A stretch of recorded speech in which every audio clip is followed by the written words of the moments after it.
বিসমিল্লাহির রহমানির রহিম। প্রিয় দেশবাসী, আজ কাজী নজরুল ইসলামের ১২৭তম জন্মবার্ষিকী।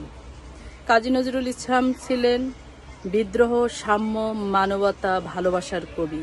তিনি শুধু একজন কবি নন, তিনি ছিলেন একজন সাহসী সৈনিক, সাহিত্যিক, সাংবাদিক ও সঙ্গীতজ্ঞ।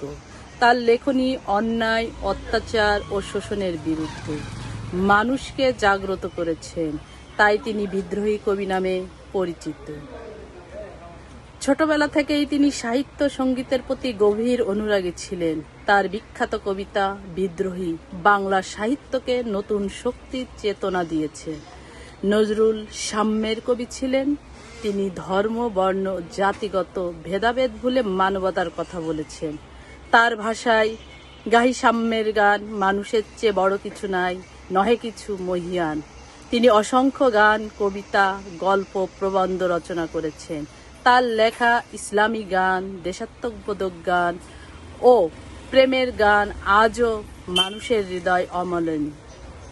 আমাদের উচিত নজরুলের আদর্শ ধারণ করা এবং অন্যায়ের বিরুদ্ধে সাহসের সাথে কথা বলা, তাহলেই তার প্রতি সত্যিকার সম্মান জানানো হবে। পরিশেষে মহান আল্লাহর কাছে দোয়া করি যেন জাতীয় কবি নজরুল ইসলামের আদর্শ অনুসরণ করে একটা জাতি উজ্জীবিত হয়, প্রস্ফুটিত হয়। কারণ ভাষা আন্দোলন থেকে শুরু করে স্বাধীনতা, প্রত্যেকটা বিষয়েই নজরুলের কবিতা, গান আমাদেরকে উজ্জীবিত করেছে, অনুপ্রেরণা জুগিয়েছে।